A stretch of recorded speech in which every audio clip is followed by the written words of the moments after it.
Well, hello, everyone, and welcome to Association Chat. Tens of millions of people are still out of work, and there is a question about how many will continue to be out of work in months from now and what that will mean for the U.S. economy. Jerome H. Powell, the Federal Reserve Chair, warned on last Thursday, May 21st, that this is a downturn without modern precedent. And people are concerned about how industries are going to fare going forward. It's a scary time for workers and a difficult time for many businesses that have witnessed a dramatic shift in sales and a need in the market. So how are people facing these workforce issues, and how are companies changing in order to survive and meet needs of a turbulent market? For today's chat, I'll be talking with one company that is trying something new. I wanted to bring this story to you because I wanted to share some of the real stories from our community, some of the real stories from our industry of people and companies who are facing these changes head on. So how does a company create value during a crisis? I want you to invite you to join me today as I talk with the team at Map Dynamics on today's show. So right now, what I'm going to do is I'm going to interview and welcome onto the screen Jeremy Minnick from MapD. Hello, Jeremy. Hi, Kiki. Hi, welcome. Thanks. Glad to be here. All right. So, and if anyone has any questions out there, if you want to leave a comment, those of you who are posting to YouTube, watching YouTube Live or watching on the Facebook group, go ahead and do so, and we'll be able to see those comments hopefully popping up here. So, Jeremy, it is a crazy time. And one of the things that really inspired me early on in our conversations was hearing about how you were addressing some of the changes that you were seeing facing you and facing the industry. Now, to be sure, COVID-19 hit, and for the association and events industry, just things changed dramatically, seemingly overnight. When did you start to really feel the impact? I would say probably near the end of March. We have a natural disaster policy that if your event is canceled or has to be moved because of an earthquake or hurricane or something, like we had a lot of wildfires in California, we had floods in Texas and hurricanes in South Carolina. And so our clients, if they're aware of the policy, they've taken advantage of it, and we've been very gracious because we want to support them however we can, and so we extended it to COVID-19. So when people started canceling or asking what can we do, we didn't have a solid offering to help, but we could help them postpone or cancel without incurring even more financial burden.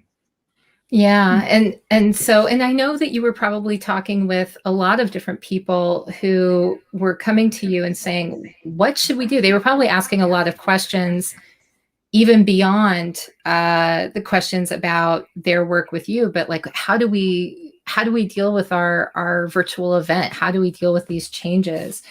So when did you first begin to get a little bit worried about where things were headed? Because in the beginning, people were kind of like testing things out. Like, is this really going to get as bad as everyone says? It's hard to say. A lot of people assume that we only do interactive trade shows. Like our goal prior to this was to be the best trade show floor plan sales platform out there. And we've done very well with that, but we do have more offerings than that. And so the questions to us didn't come right away, because I think, especially for the first 2 or 3 weeks, the feedback we did hear when we were doing proactive support on this, like we had the support team was reaching out to every client via email just to check on them. How are you doing? Can we offer any assistance? And by and large, the responses we got were, we're sort of holding steady. We don't know what we're doing yet. We're not certain what solutions would be good. And so for the first few weeks, it was quiet. And my concern was we started to see active use of the administrative portal going down. I could see that trend before I saw our sales going down or before we started getting feedback. And I'm naturally a worrier. You know, this is year 16 of being an entrepreneur and questioning, are we doing the right thing? That's something I do pretty regularly. Just you have to make sure you're always providing value.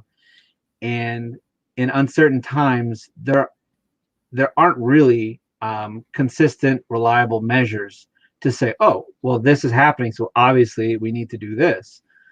So you look for signposts, and my first key was, okay, usage is dropping, people are not here, let me start talking. Right. And I didn't have a solution or an answer right away. In fact, one of the co-founders who is not involved with the business gave me some advice that it wasn't very good advice. It was to pivot into something completely different. But he opened that door, that line of thinking of, I wonder if we could pivot and provide a solution. And so that's, I would say, from the middle of March to the end of March is when I started taking a real serious look at, okay, this looks like it's not going to come back for quite a while. What can we do? Right. It's so crazy because I think a lot of people are really worried about if they need to pivot, if they need to do something different with their businesses.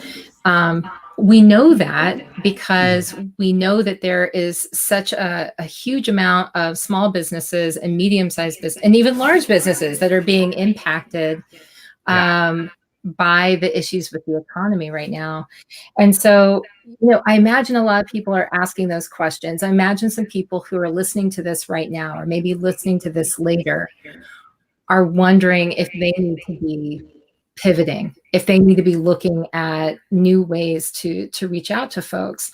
And what I found, I guess, thought-provoking in your approach is we actually had a conversation early on. Now we're talking here and there's like a whole thing, but we had a conversation early on and you just had a lot of questions. You were just kind of, feeling things out. And so what I wanted to do was ask a little bit more about how you figured out what questions to ask. What was going on in your mind? You got this piece of advice about, maybe you should pivot. What would that look like? And a lot of entrepreneurs would be looking at that like, oh my gosh, I am so tired and exhausted. I don't even know where to begin. How did you weed out, the good ideas from the bad? How did you decide, which thread to follow? A few things that I had an idea when I looked around and I was listening to what people were asking. I was looking at what platforms were available and sort of thinking back to my own experience. And I love being in the association space and the events. A lot of the events happen this summer, and I call it my business summer camp. And I get to see a lot of my friends and participate and learn. And most of the events we go to will use some aspect of our product. So it's a way for me to actually use what I build and improve it, because I may be on the floor somewhere thinking, why did I do this? This is such a dumb idea. Let me fix it. And having thought about, okay, what is the value I get from that? A lot of it is learning from the educational sessions and learning about vendors, but that there's a lot of casual connection. And I like video conferencing, but I could not do a day of it. I just don't have enough, enough spoons to work through that. And I thought that the leading thought was, in between passive reading and active videoing, there's a lot of room for casual engagement.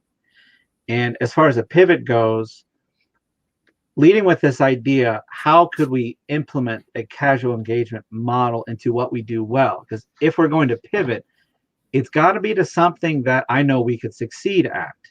And we don't have an infrastructure to handle video conferencing, but we have we may be a small team. We've got about 450 clients. We've done 4,600 events now with a team of 11 people. and 8 of those people are some aspect of support and account management. So since people are looking for answers, if we could develop a product that could be useful, I can leverage everything we've already done to help people find answers on this new platform. So my first line of questioning was, what do you think about this idea? And I went to people like you, Kiki, and our various SAE partners, because you're part of a big community. You manage a big community, and you get to hear a lot more than I get to. And so by talking to people with your experience, my idea, I think it gets filtered through maybe hundreds of different voices at the same time. So that was one way to sort of validate whether or not this idea had meat. And I consistently heard feedback of, yeah, that sounds like a good idea. What would that look like in practice? And so once I got confirmation on that, I started to sort of develop a business model around it. And I don't know if you know my background. I ran a web company with the other co-founder for 10 years, where all we did was help businesses develop their online business model, looking at, what is the role of your website? Is it customer service? Is it sales? How does this fit into your processes? And that's something I really enjoy. So redefining this product for this space that needs new answers, getting feedback from our partners, and looking at what I know we can do well, both with my team as well as our technical infrastructure, came together with this new platform, the Event Home Base. And as we built it out, I continued asking people questions, really trying to focus on more base feelings, more emotional responses. And that takes a lot of practice, because I work with a lot of very polite people who are going to do their best not to be mean or harsh in their criticism. And so listening to what they're not saying is just as informative as listening to what they are saying. And taking from that, if I asked a question and they said something like, have you considered this? That immediately tells me that they probably don't like the idea I'm pitching. And so I can change the conversation to start asking deeper questions about their own ideas, rather than try to push my own agenda. Try to get to what they are looking for. And then once I find a very sincere, honest response from them, or they're all honest and sincere, but a more base response of, it would be great to have this. How can I take that and apply it to what I'm doing? And I held so many conversations, and my team did so much research on live webinars from other products, and from like GSAE put out a lot of webinars about what to do. MemberClicks was doing a bunch. And so I had, my team was also providing feedback to me about what are the questions people are asking. If we heard the same question 10 times, that's a question we need to pay attention to. All right. So you mentioned your team, which is that's critical in all of this. So I want to welcome up your team, and let's see if, Alexis has disappeared. Alexis, where are you? She's a black box, a mystery. Okay.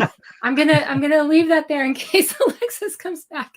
Yeah, let's see here. But so, Jeremy was talking about the role that, the team has played in everyone being able to filter these questions that you were hearing at MapD. This is what we're hearing people say. These are the responses. These are the needs that people have. What I wanted to do was I wanted to just introduce a little bit, because we've referred to it, but we haven't talked exactly about it. What is the thing that you have created? What was the pivot? Where did we go with all of this? So should I have Austin do the dance? Sure. Well, yeah, I was going to say, are you asking me? But yeah, so, what Jeremy and Alexis and I and other members of the team have been working on, it looks like Alexis is trying to get back in. Good. But what we've come to announce, and we announced it a couple of weeks ago, we're going to roll it out to clients starting very soon as well, is we've developed an event home base. to be a place where event managers can kind of bring together all of the different tools and people necessary to run an event for a hybrid or an in-person or a virtual event, and develop and provide that engagement Jeremy was talking about.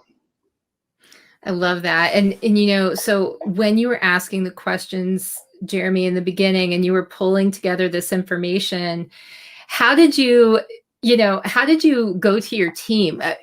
As the CEO, I can imagine when you're going to Austin, when you're going to Alexis, when you're going to everyone else and you're saying, hey, you know how we focus on this side of things? How about I have an idea and we're going to do, like, how does that conversation go? Well, it's interesting because everyone's looking for answers and not finding a good one. There's a certain amount of reassurance in that environment that whatever we come up with, it's harder to be wrong. Mm-hmm. And so in the very beginning, for a little while, it was, I don't know what we're going to do. This is going to be challenging.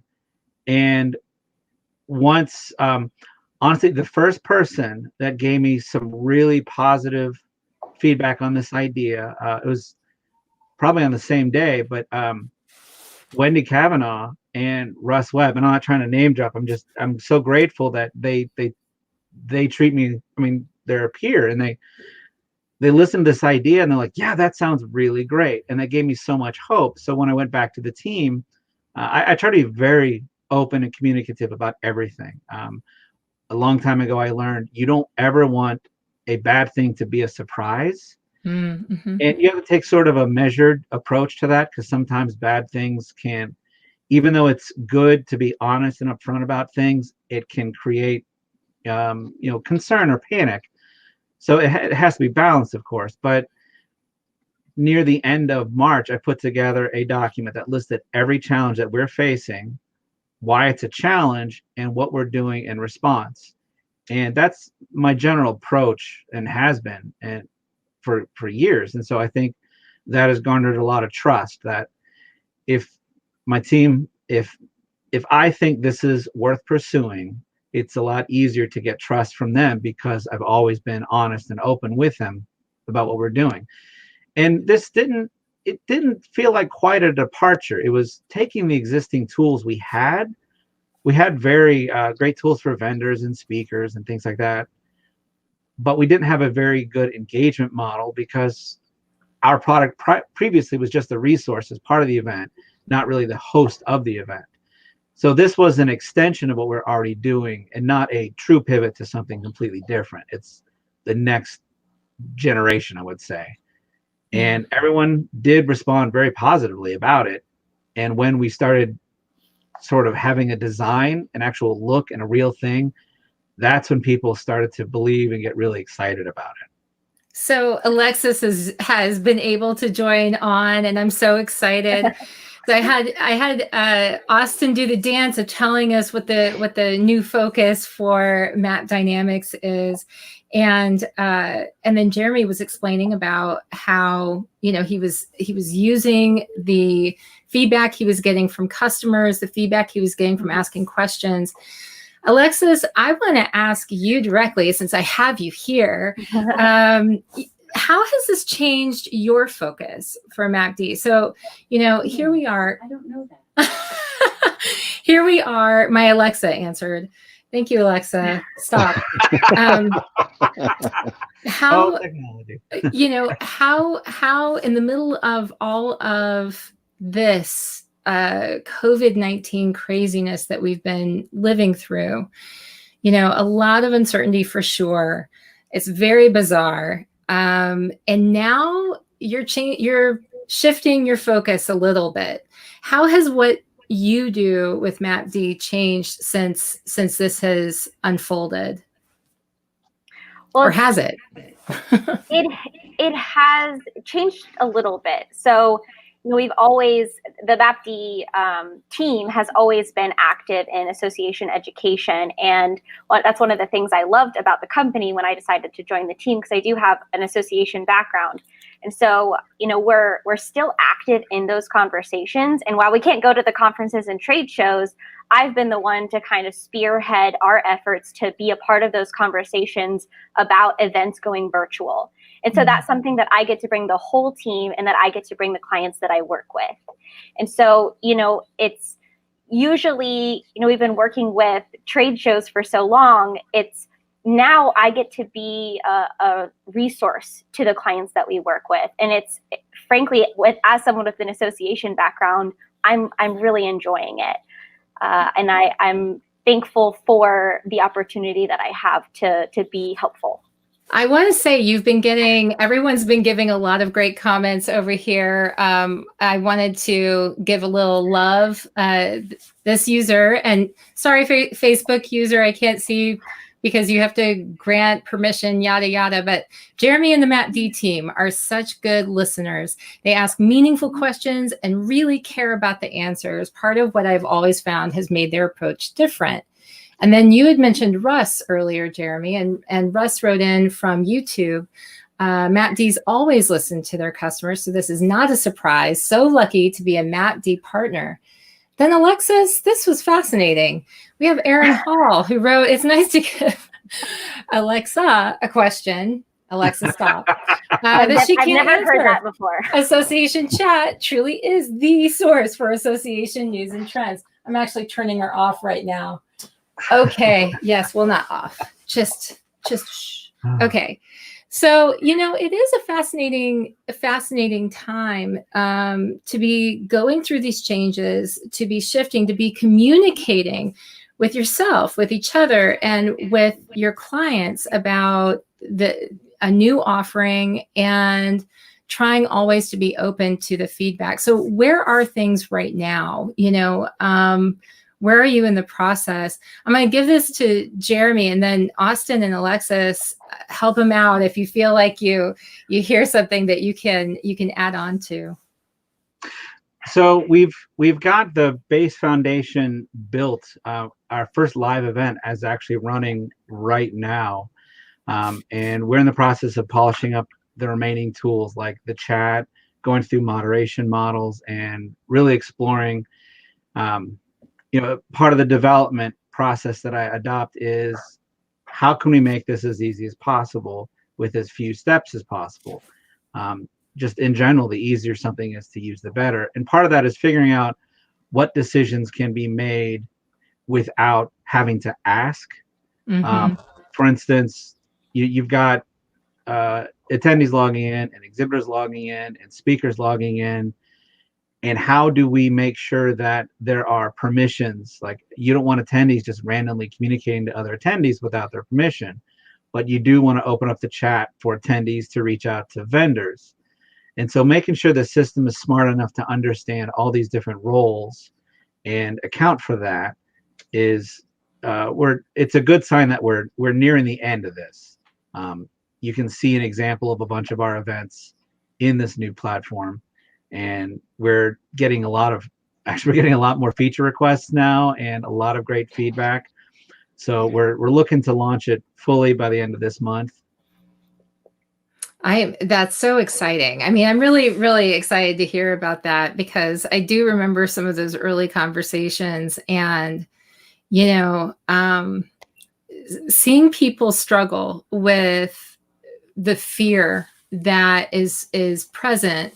I think it's hard to make good decisions, no matter if you are an association executive, if you are really anything, any role that you have, when you have so many concerns on a personal front, it's very difficult to make decisions on a professional front, because it's not like a typical setting where you're making decisions based on everything else staying the same, right?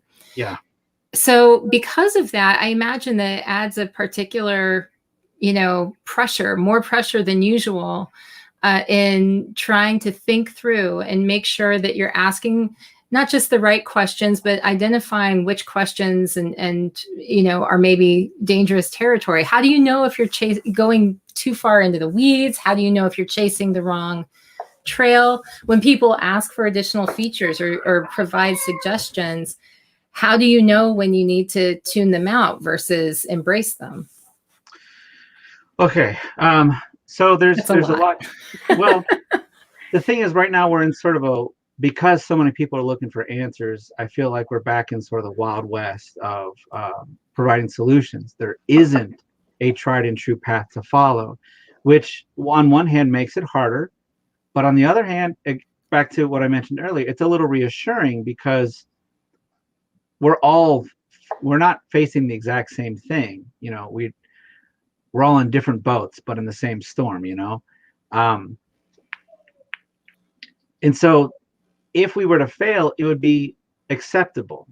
Mm-hmm. And so that sort of gave me reason to just swing for the fences. Why not try something big and different? Because there isn't a right answer and there's no way to know. So if I were to wait for the right answer to start action, I'd never get anywhere. So part of this is, just entrepreneur training. Just, I've dealt with so many things in the last 16 years, so much chaos that I never would have dealt with as just an employee, that I've learned to, okay, you make the best decision you can to move forward and you pay attention to how things are going on a daily basis. And you look for that guidance that, okay, this is not getting a response. Okay, do we need to change it? Or this is getting a great response. Do we need to increase it? So that guided the decision making. Just let's make the best decision we can, move forward, pay attention. Now, go ahead. Sorry, I was going to break in and ask Austin a question, but please finish your thought. I was going to ask Austin, actually, as a follow-up to Alexis's question. Austin, how has what you've been focused on changed, and what has that done as far as your day-to-day, approach to the work that you do at MapD? Every time I think about, the focus of one day your plans, your to-do list, your schedule, all looks like you're focused in one zone, and the next day it pivots, it truly changes into something new. Talk to me a little bit about that switch. Talk to me about how this has made change for you in your position. Yeah, so, well, we serve the events industry, and the way events look has changed, so much in a very rapid amount of time. Before COVID struck, Alexis and I were on the events team, and so we traveled around the country attending events in person to kind of keep our finger on the pulse of what was going on in the industry. Alexis was our associations point person. She's got a CAE, and she kind of mentioned, like, this is what she does. And I've got a background in marketing and communications, and being the community manager, I kind of take a broad view. So we can still do that. Even though we're not attending in-person events right now, those events are appearing online. Things are changing. We have new platforms to experience and learn from. And so that's been a big part of, I think, what's informed this development process for Event Homebase, is that we are still doing the job we did before. We're still keeping our finger on the pulse of things and learning from people. One thing I think that hasn't changed in that whole time is kind of what you mentioned before about people committing to a software or a service and kind of uncertainty in running an event. That hasn't really changed either.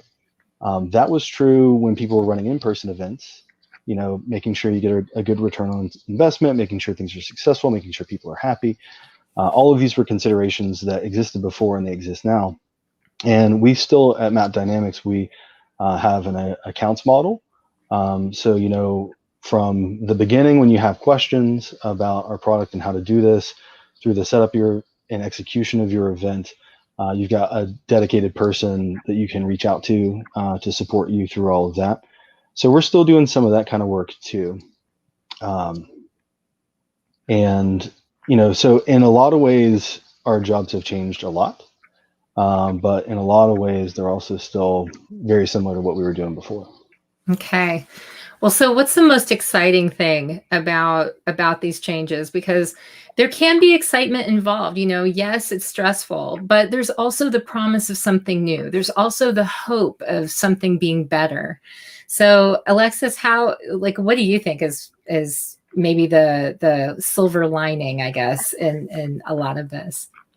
I love talking about silver linings, but I do want to make a quick little note off of what Austin was saying, in that, despite being, having this account management model, is we get to join our customers and the people, in our community in this endeavor. So we created this technology and we're learning too, and we get to bring the experience we have with the tech and the experience that we have from learning from our peers in the space to support our customers during this time where we're just trying things and doing the best we can with what we have. But speaking to what I'm excited about, besides everything, is I think that, a lot of associations, a small percentage of their members are able to attend those in-person events. The opportunity cost is so high. And with the increase in virtual events and, the solution that we have for our clients, more people have the opportunity to get access to this great content that associations provide. More people have the opportunity to do business with their suppliers through our platform and, the other ways that people are bringing people together online. And so I think it's a great opportunity. The entire industry is having to learn how to do this right now. Mm-hmm. And we're all learning together and going to be able to hopefully do this more often. Yeah. Austin, how about for you? Yeah. I've been at Map Dynamics for 2 years now. And so I've seen a lot of updates and progress with our product. We're constantly, we've had a big focus on listening and changing in the past 2 months because of all of these unprecedented challenges. But that again is nothing new. We've, in the 2 years that I've been here, we've added so much to the product. But I think taking part of such big changes that are such good changes in such a short amount of time has been very exciting for me. Being able to provide people with an answer to these questions that they're asking. And making them happy, sharing some relief. They're like, oh, yes, this is exactly what I need. Hearing that from people makes me very happy and gives me a lot of job satisfaction for sure. And honestly, I think we're going to end up this is a scary time, but I think we're all going to end up better prepared for the future because of these changes we're forced to implement right now. Like what Alexis was saying, people, and especially in associations with their members, there's always been barriers to attendance for events. And one piece of feedback that we've been hearing from everyone is that attendance is up. And, even when people are charging for events, because there's not additional associated costs or time away from work, whatever the reason is, it's very consistent that we're hearing that attendance is up for people's events. So, I think that speaks to a demand for this course right now, but it was probably there before and it probably wasn't being met. Yeah. And I think even, when we get on the other side of this pandemic and life goes back to something that, similar to what was before, I think that demand will still be there. And, I think that I like that we're going to continue to provide enhanced tools for event managers and be able to support them in this way. Yeah, I have to agree that it's for a horrible reason that we're all having to learn and adjust and make these changes. But I do think that we're all going to be better off, for learning, at least in the virtual events and overall experience that we provide to people.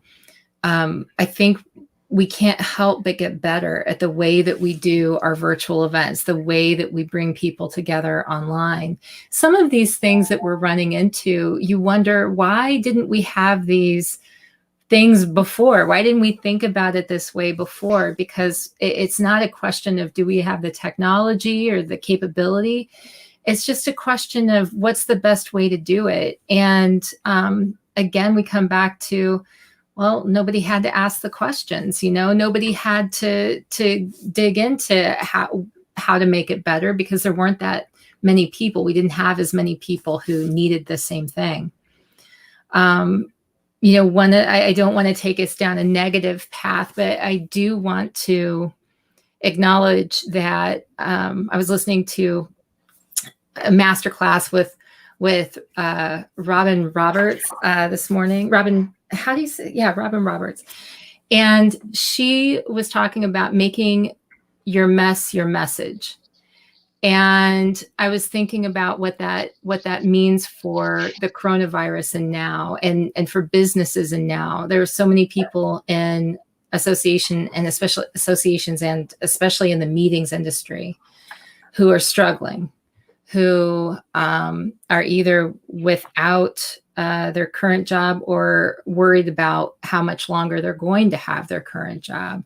There are a lot of people who are wishing that they were where you are now, actually, and at least there's an answer and there's there's like something new to try, and they haven't been able to make changes or adjustments. And so if we look at the idea of making our mess our message, or finding the learning points that everyone can learn from, what are those learning points in Matt D's journey so far? I know that you're still on it, right? I know that you're still in the midst of this journey, but what are the learning points for people who are watching this right now and they're trying to make a decision, maybe for their own company, Jeremy, maybe for how to think about programs in a new way? What was there before isn't working now. What are the learning points for them? So are we speaking to like a product service company or associations? Let's start with our product service company, and then let's speak to associations. Oh, okay. Well, I will admit we are very lucky to be in the space we are and have the network we have. There's a lot of privilege that we're able to lean on. The simple fact that we have partners like you, Kiki, to go directly to and ask, is this a good idea? What do you think? I think I would recommend, taking a deep breath, looking at what you have available to you, looking what opportunities, and not everyone has opportunities, and a lot of people do have opportunities they may not have seen yet. And for us, we had to sort of look at what are the options and what looked like the best option, and just move forward with that and keep working towards that. I think it's hard to prescribe any specific path in general. Like I've said, before, that I've been through, tough times before. There was a year when my creative director at the web company, my business partner, and my lead project manager were in a car accident, and my business partner went into a coma for 3 months. Wow. And it was right before Christmas, and that's our hardest time of the year. And so it's like, I've got a team of 14 people. My business partner's gone. My project manager is sort of mentally and emotionally shook, and my head designer, he broke his wrist. It's like, okay, well, this is a challenge. And you go through enough of those, you start to learn that, okay, you make a decision, you commit to some action, and you move forward. It may work out, it may not, but the only way out of it is through. Mm-hmm. And so there's no guarantee that what we're doing is gonna, be the answer that we need, but it's the best answer that we have. And we're really fortunate that so many people really appreciate what we're doing, and that we are well suited to support it. So I think it just comes back down to understanding where you can provide value, committing to a course of action, and just working towards that.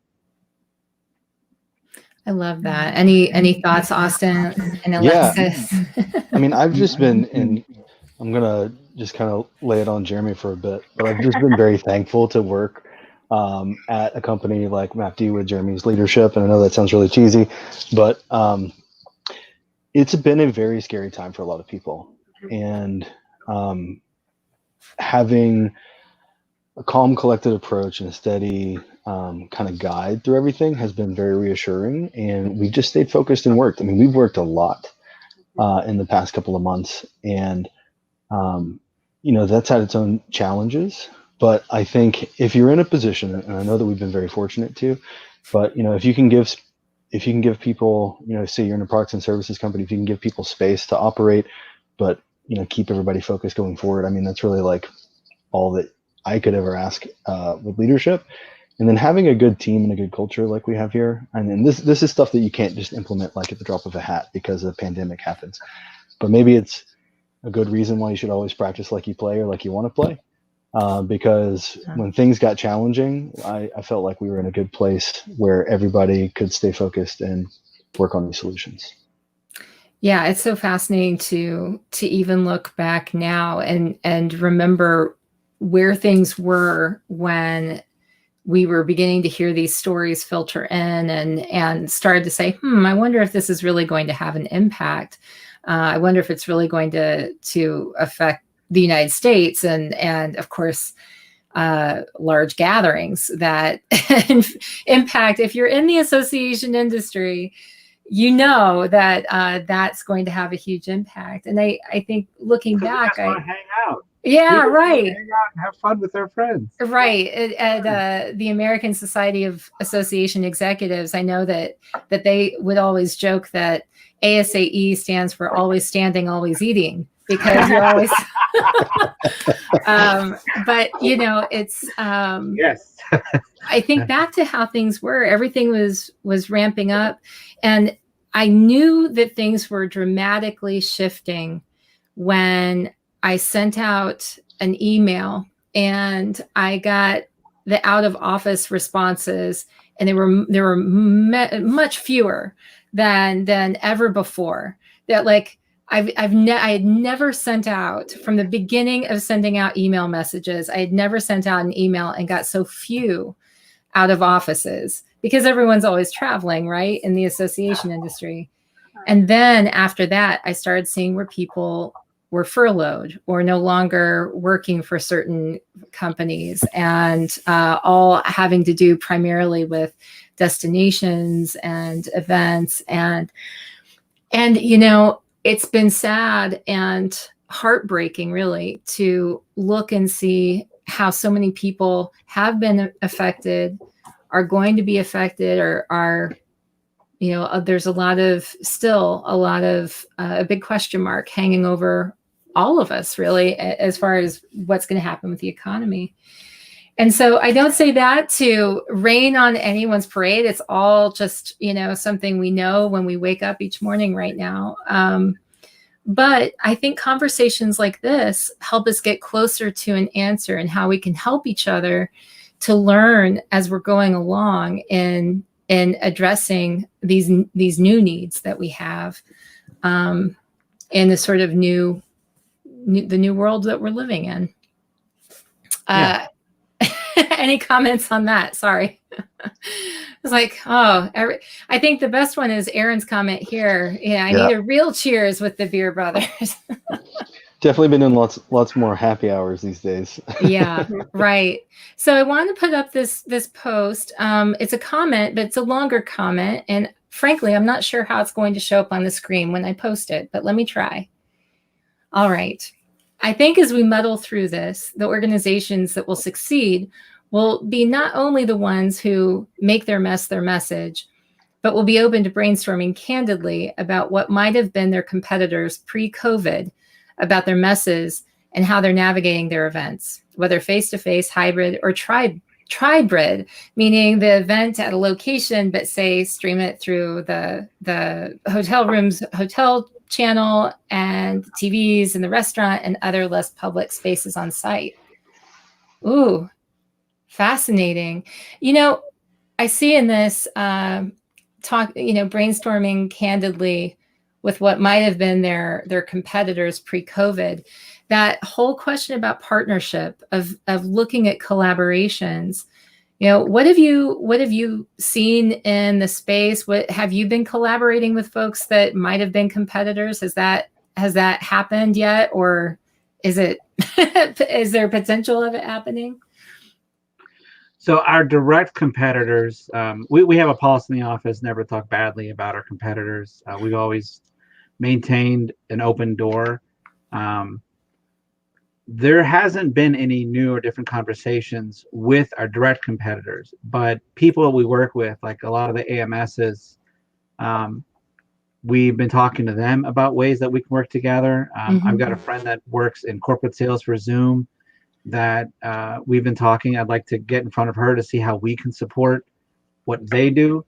The focus behind Event Home Base was not to be the solution for everything, but instead be a way to organize all of your content for an event in one place, but support all the other content producers, whether it's a GoToWebinar or Zoom or YouTube, or however you're producing the content for your event. We wanted to make it easy to bring together. And so that opens the doors to talking to a lot of people.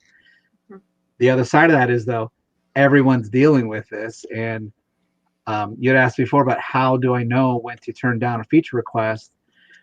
We rarely ever turn them down. We will write them down and just say, now is not a good time.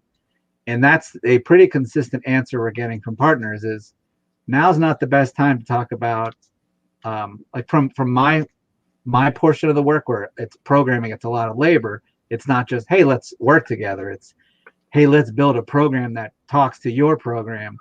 That takes a lot of time and energy. And until our base is completely done, we're not able to really entertain those conversations. But in terms of making sure that we can support those partners, we have had more conversations, and it's been really exciting, honestly, that everyone's open to ideas. They're looking for new ideas. And it's, I'm in the place, like, I'm really fortunate being in the place that I've always wanted to be when I started 9 years ago. And now I have a team that handles everything else except the development. This is, it's kind of a double-edged sword. I don't like the situation we're in, but I'm having a really good time being able to come up with ideas and find solutions for people and work with partners. Yeah.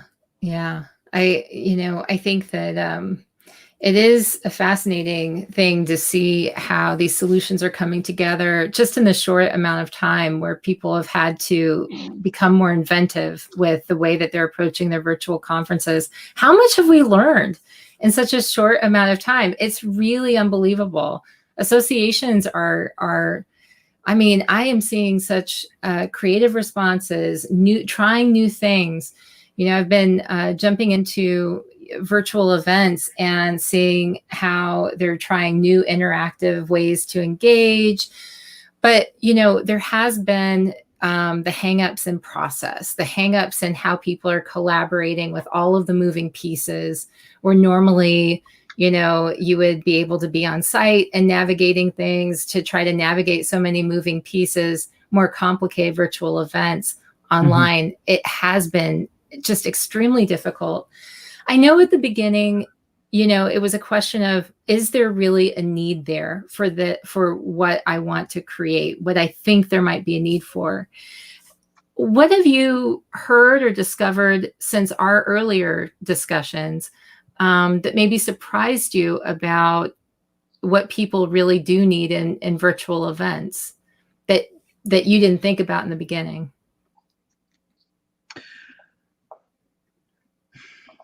I'm gonna let Austin and Alexis pick up on this one. For me, it was I wasn't quite so sold on adding chat, but everyone wanted chat. I wanted to take a discussions model, but eventually my own ideas evolved into, oh, well, this is just a chat room now. And so I think that's probably the biggest thing that people have asked for, is that not specifically just chat, but I wanted to make sure it had a purpose. Like, we weren't just reinventing Google Hangouts or something. I wanted to make sure it was tied to, if an attendee wanted to talk to a vendor, there was a channel for that. If a speaker wanted to start a discussion with the people that attended a Zoom meeting or a webinar afterwards, give them the ability to do that. So it was very purpose driven, but in the end, I ended up delivering on exactly what people were asking for, just taking a different spin on it. Okay, Austin?